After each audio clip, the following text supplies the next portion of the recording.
part about how this new record looks at struggles with identity to a certain extent. How do you feel your identity and your understanding of your own identity changed in those 3 years? Well, I think first off, during the 3 years, we decided that we wanted to make a live band record.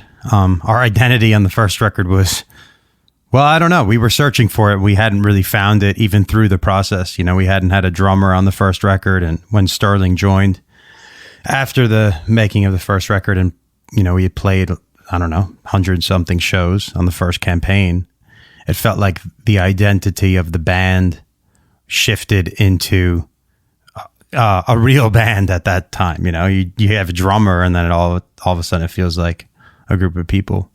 Yeah, I would say that I would echo exactly what Matt said. I think on the first record, it almost felt like we were figuring out what it is we were. Like, we weren't like, oh, is this a band thing? Is this like more of a studio thing? And then after playing live nonstop for 2 years straight, we were like, oh yeah, we're a band. We like to play shows.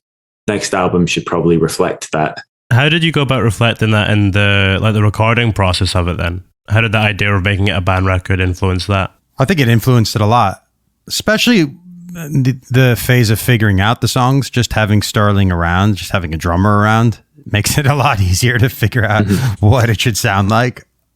And I think we just committed to, and honestly, you know, like every record, I think there's false starts. You think you're starting a record, but you're not. And then you start it again, and then you kind of figure out as you go, start going down the checklist of things that aren't working or the things that are exciting you. And I think we just got excited by the energy that the four of us can create in a room. And so we kind of stuck with that. And once we figured that out, we kept doubling down on that, I think, right? Yeah, there was that time we had a few demos kicking around. Matt had a few song ideas, and him and I got together and fleshed out a few ideas. When we got into a room to kind of, we decided to get in a room to kind of learn them together as a band and play them as if we were rehearsing for a show before we got in the studio. And that was something we never did on the first record. So that was really an exciting moment. I remember us playing like Dream Never Dies all together and being like, this feels awesome. Yeah. So then you kind of feel more confident in the song going into the studio. You meant the idea of, you know, the various false starts that you have to go through where you think that you're beginning a record. What was the first song that ended up on this record that stuck and that kind of dug its claws in, and you realized that was actually the beginning? That was the true start. I think Expectations was the first song that we all got together. It was kind of it was in demo form, and we all met up and jammed on it, and it felt like there was a spirit. And Sam came up with that big, you know, post hook, and it just started to feel like, oh wow, there's an energy here, there's an emotion. And I think that was really like the start of it. Yeah, that's true. I mean, Dream Never Dies, I think. Yeah. I don't even think that I ever heard the Expectations original demo, because I was like doing something. I think I was like working on some project and I couldn't be there that day. Yeah. And like, so by the time I got to hang out with you guys, it was cooking and everyone was like really excited. And I was like, oh, this is cool. Let me do something now. Yeah. Sometimes that happens. I don't remember. But you said it was slow at first. I never heard that. It was really slow at first. Extremely slow. Well, you know me. You know where my tempos are. Yeah. The demos are always about 35 BPM too slow. But then I think we kind of figured out, oh, maybe this should be like a Bruce thing, you know, more of a Brucey beat. It's an interesting one too, though, because I mean, if you look at it thematically in terms of it touches upon nostalgia, it touches upon, I mean, literally expectations and the ideas that you have and ambition, which are essentially themes that run throughout the whole record. Were they already things that you were writing about, or was that the song that sort of, you know, kicked off these various tunnels of thought? I think that was the first song I realized that that was kind of what this record was going to be about. It was the first. I mean, I was definitely thinking about it, but you know, we came off the first campaign. I think I had definitely the expectations for me and the band and the group around us that we put a lot of pressure on ourselves for, you know, whatever, for the making the records or touring, and I just felt like in some ways I had let the guys down in some ways, because it was the first record were my songs, and maybe we didn't do them justice. I don't know. I just got in my head. I really did. And I was feeling very confused about where to start. And so I remember just being excited that everyone was stoked to get back in the room and jam. And we were like, oh yeah, this is what we need to do. And I think our confidence was a little shot, because remember, Sam, we went into the studio to start working on Honest and another song, and it just didn't go. So yeah, that's true. So I we think we had a false start, like you said. Yeah. And so I think maybe that was kind of, is this, where are we gonna take this? Mm-hmm. But you didn't let us down. Thank you. You shouldn't just putting that out there. You shouldn't feel that way.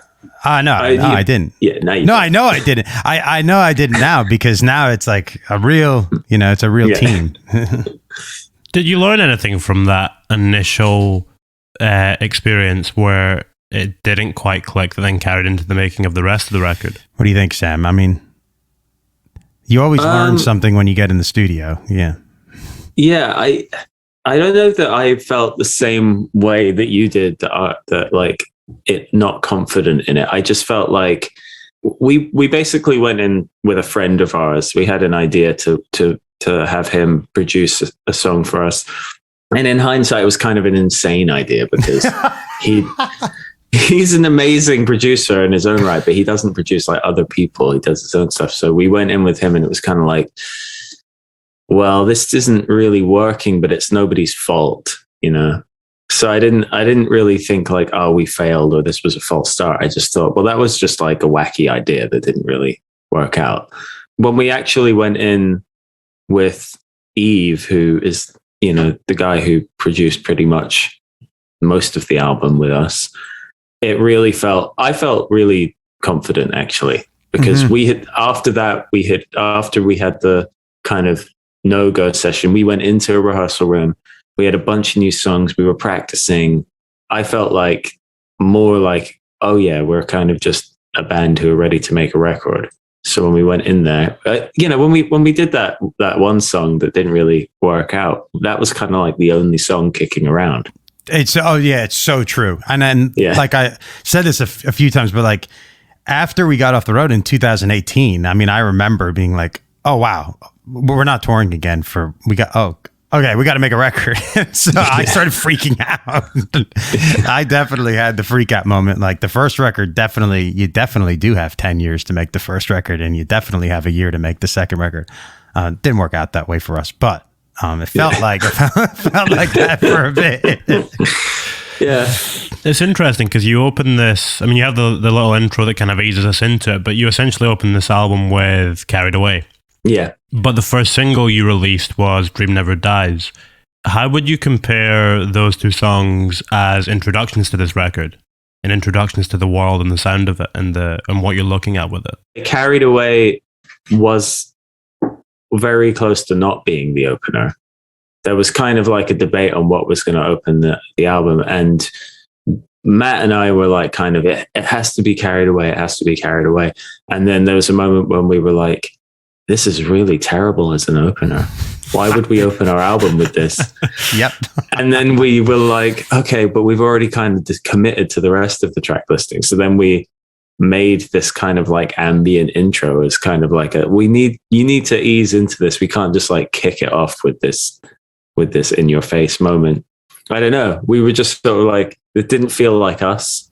Yeah. So we made the kind of intro after the fact, and that kind of then all of a sudden it just seemed to work so much better for us. Yeah. And Dream, we always knew had to be near the top of the album. Definitely. Because that was kind of the first. Expectations was the first song that like was finished in a way, but Dream felt like the first song that we wrote that kind of defined the identity of the record in some way. I think in a lot of ways, yeah. And I there was a long time where Raincoats was going to start the album. Yeah, of course. Yeah. And kind of wrote that with that intention. We got talked out of it. And then I do think at some point, Sam and I were both like, I don't know, maybe that's really ambitious to think that people are going to sit through that intro. Yeah. We get ahead of ourselves sometimes. Well, I mean, So- Raincoats is kind of completely different tonally to anything else on the record, whereas Carried Away feels more like an introduction to the sounds that you're playing with overall. Yeah, definitely. And I think the lyric, something about that lyric, having that connection with the people closest to you. And, you know, I think Sam and I, interestingly enough, wrote that song probably like 4 or 5 days prior to America going on lockdown.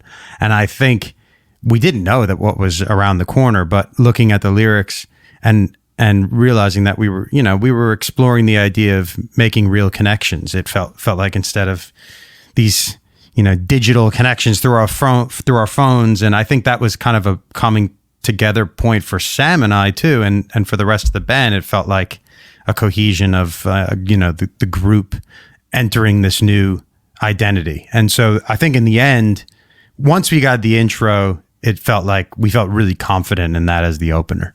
And like everything on every record you ever make, if you could do it again, you would probably reproduce it again.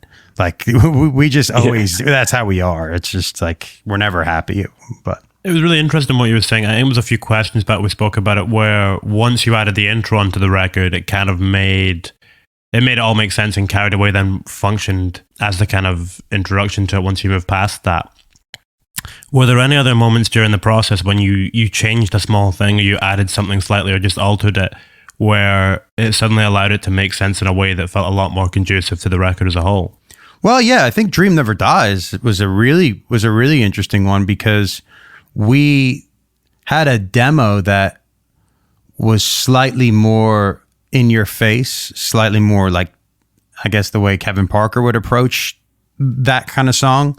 And I think Sam and I were very interested in trying to get this oceanic wash of a live band and this emotion behind it. And it was just a few tweaks in the drums and the kind of the intention of which we were playing the song with that changed the entire identity, right? Even then, though, we were changing. I mean, we retracked the drums on that song like how many times? 7, I think. 7 times? Yeah, like we retracked the drums on Dream Never Dies like a few days before it got mixed. We were tweaking that one endlessly.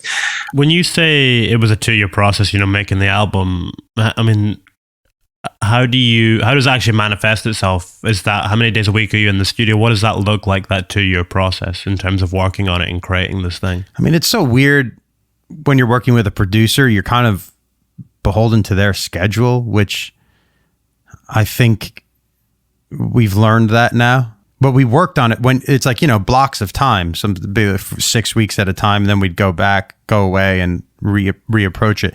And I think one of the lessons in that, and we didn't learn this from the first record, but this band really likes to listen and critique and continue to work when we're not in the studio. It's just, we're obsessed about getting this record right. And so when we leave the studio, we listen and we want to make tweaks. And then the producer's not available, so then we start making new demos. It's a whole kind of process. Basically, there was a version of this album that was finished in January 2020. Yeah, wow. yeah. So there you go. So there you go. And we, when the pandemic hit, we were like, well, maybe we could get, this song's not that good. We could get a better song. Like Matt and I had some other song ideas that were brewing before the pandemic hit. And then once we were all in lockdown, we were like, well, what, we might as well just like try and record these songs from lockdown, which was not necessarily the funnest way to make music. But a couple of those songs ended up making the album and replacing other ones. So it was worth it in the end. Yeah, and I think we actually did learn a lot about that. We were listening differently. I think we were creating slightly differently. And then by the time we got back in, I mean, we tried to do the remote recording, finishing the record remotely thing, and it didn't really work for us. We had to eventually just get in the room and do it. And we also had to wait until it made sense and was safe enough. So we were kind of on a timeline. Yeah, there was a good chunk of that whole year, like with everyone, where we weren't able to get together. So the record was kind of on hold. When we realized it wasn't a finished record, we were like, well, we need to finish it, but we can't. Yeah. What were your initial emotions when you realized it wasn't a finished record? Excited to record some more, I think. Yeah. Frustrated that we couldn't, though. Exactly. I remember being very frustrated that there was some things that we really wanted to fix. But I think ultimately, I know ultimately we made a better record. So it was worth it. In terms of the songs that did stick around from that January 2020 version that was finished, how much of the DNA is the same? How much of it is shared? And how much do they sort of develop and evolve into new things to fit with the songs that you added into the mix? I think like 85%. I mean, it wasn't like we retracked the entire record. I mean, no, there were songs that were retracked completely. Yeah, there were. And I also think that maybe the overall kind of, I mean, not to get too tweaky, but definitely just like on the kind of master bus kind of like overall sonic picture shit was much more kind of full on and aggressive in the January version. And we dialed it back a little bit. I think. Yeah, definitely. And I was thinking about this yesterday, actually. I think it's a kind of in some ways, we tried to kind of underproduce in the end. It was way more about calling things back and getting to the core of what we were trying to accomplish than piling on. And I think I was proud of us because we have a tendency to pile on, and I think we actually did the opposite in the end, and it made it better. It's still pretty layered, but it's layered. Oh, but compared to what you should have heard tend to do. Yeah, it's kind of minimal. Yeah, for us. It's almost minimal. When you're building up all those layers, is there when you start stripping them away, rather, what's this? How do you figure out what the sweet spot is? How do you know when to stop stripping back, or how do you know when to stop building up? That's like the eternal question. I think the thing I'm trying to figure that out for myself, but I feel like what Matt and I have talked about and what we've realized is kind of, you can't, if you feel like something's missing, if you're listening to the thing and you feel like something's missing, or you're not feeling the power of it, or you're not feeling the emotion, the tendency is to pick up a guitar or a synth or whatever and just like try and make something to make it bigger or more emotional. And I think that's not necessarily the right approach. It's something in what you're hearing that's not right, or it could be a lyric that's not right, or it could be just the tempo isn't right, or the key, and it's better to try and figure that stuff out first before just like, well, let's just keep adding stuff to it until it feels like something. Yeah, I mean, a lot of times it's note choices or sound choice, sonic choices. But yeah, Sam's so right. You can only react to what you're hearing. You can't react to what's not there. So if you're reacting to it, and I think we talk about it all the time, is just we say, does it have the feeling yet? And what's weird about that is that obviously something, and this happens too, Sam might hear something and go, oh my God, it's so the feeling. And I'll be like, it's not the feeling. Yeah, I don't know what it, but you're kind of speaking this unspoken language but you do kind of get to a place where everyone, when it's right, it's very, I can't remember many times where not everyone agrees. Like, I think when it's really right, kind of everyone goes, oh, this is really right. Yeah, there haven't been very many like standoffs where one person's like, well, I love this, and the other person's like, well, I love this. It's like, no. Also, it's strange because it applies to mixes even, Oh, yeah. Like you might have a song and then you go and get it mixed and you listen to the mix back and you're like, well, this just doesn't hit me. I'm not feeling it now. And then you listen to your like pre-mix and you're like, well, this has it. So what's different, Right. And it's like, it's really strange. Music is weird. It's very weird. And there's a process that's like, you have to get it mixed. Well, who says you have to get it mixed? Maybe it's already mixed. Sounds good to me, so. One of the other things I love about this record is, I mean, you kind of have these two of the themes in it where on the one hand, you look at how you used to view the future in the past and your expectations of it and what you wanted to achieve and your goals and your desires from the past. And on the other hand, you're looking back on the past with certain nostalgia at points. What period in your life did you feel like you were pulling from most with this album? And what period in your life did you feel like you were tapping into most when you were creating it?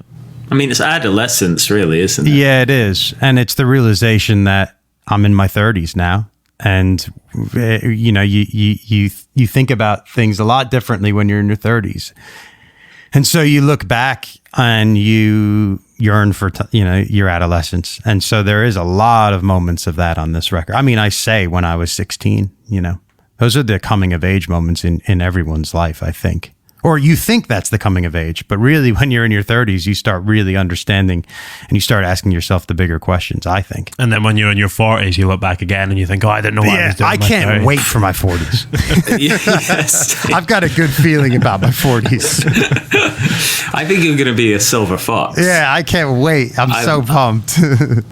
It's funny because I also think that when Matt was really writing from that place lyrically, and with the songs and the melodies, I was like, I think it struck a chord with me in the way that I was hearing the sonics as well.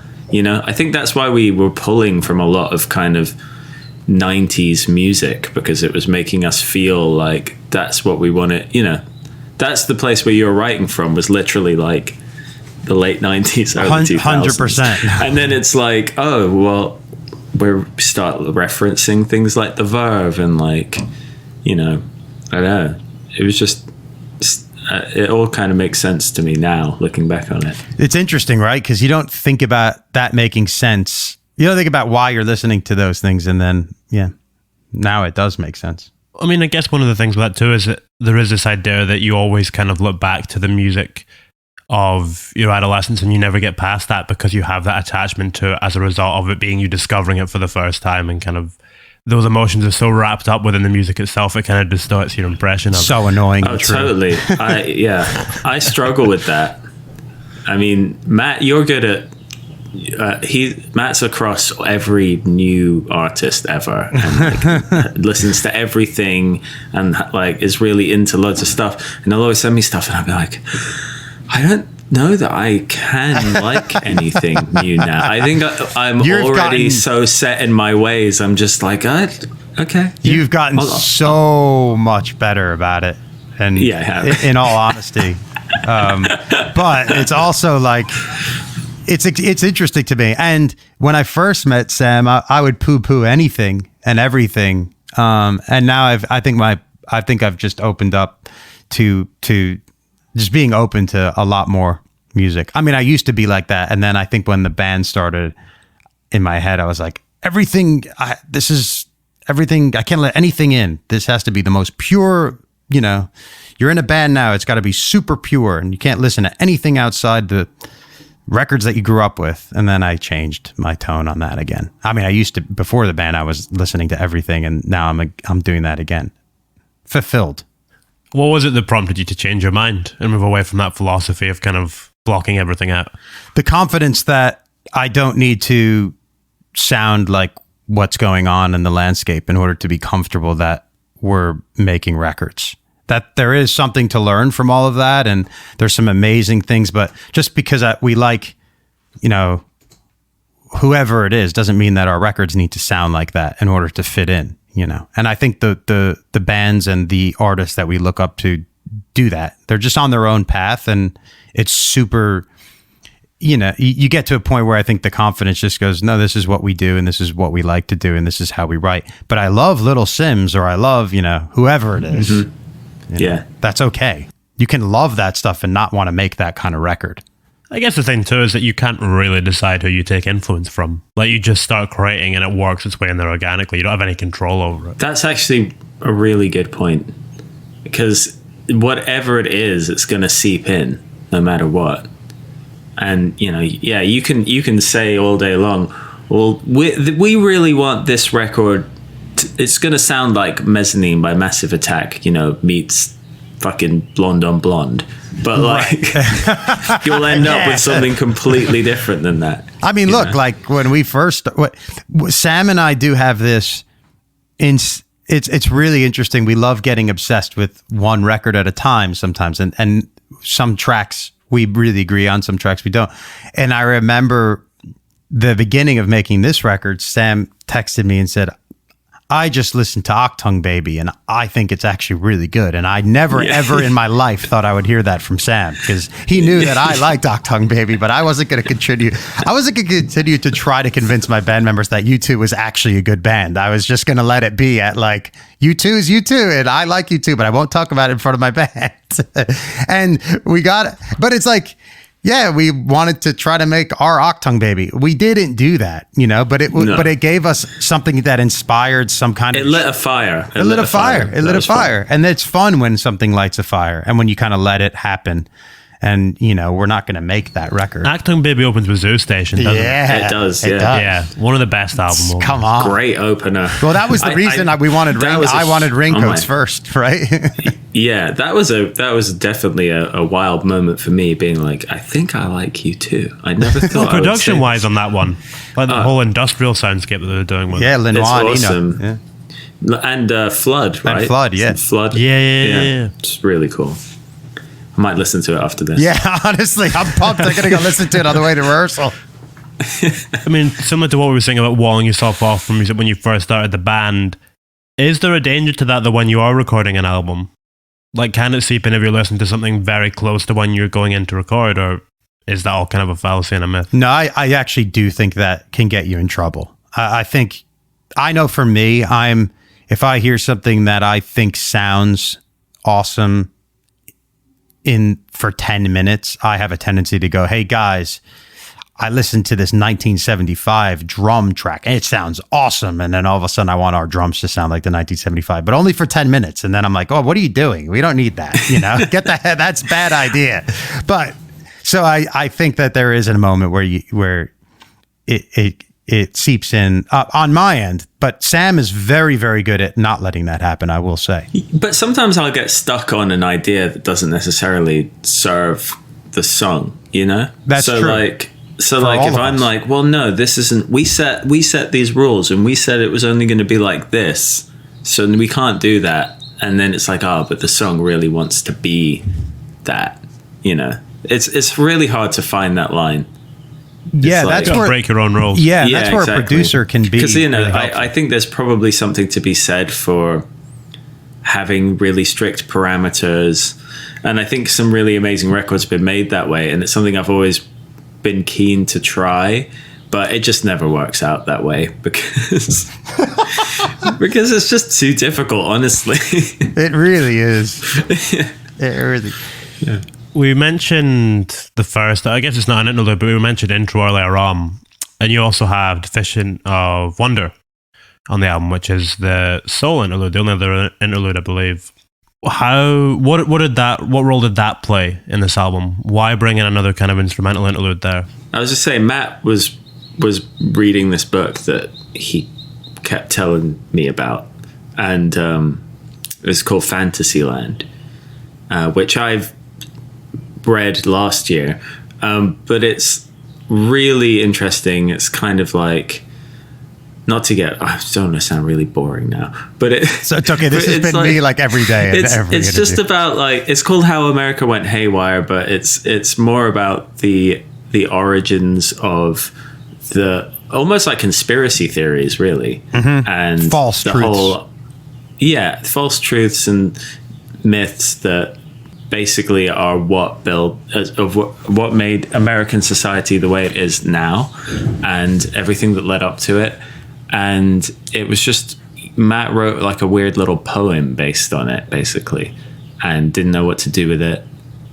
And I was like, let's just make a weird ambient noise track and have your nephew say this. It was kind of a lockdown project. It was. Yeah, it was. And I sent it to my nephew. It's like, at the time he was like 7 or 8. And yeah, we had him read it and it fit beautifully. And I think we it was cool to manipulate the voice too, because it kind of felt like my younger self talking to my older self again, playing with that nostalgia in the timeline of the record. And also I think Sam and I were keen to have something that brought us into the second part of the record. I mean, I love when there's moments in the record where you could just take a breath and kind of reflect on what just happened, and that we just felt like we needed that kind of moment on the record, and it fit the theme, obviously. Following on from the title of that one too, what would you say brings the greatest sense of wonder into your life at the moment? Music. Really, honestly. I mean, it's just that every day you show up and there's something to discover. There's something beautiful and magical about it. And honestly, this is kind of cheesy, but I think just being able to get back in a room with the guys and feel like we're back doing this thing that we love, and we didn't sit at home, during the pandemic and come out of it and go, I don't know, we don't really want to go back out and do this thing again, because honestly, that could have very well happened. I mean, we all could have gotten really comfortable sitting at home and figuring out music in other ways. And instead it's like the sum of its parts. I mean, this is a really important part of all of our lives. And it's actually been really emotional recently getting together and doing it. Yeah, totally. I totally agree with that. Apart from, I wonder what's going to happen next week, because everything keeps to just change on a dime now. Yeah. We're like, I wonder if we'll actually go on tour. I know. Let's find out. Let's find out.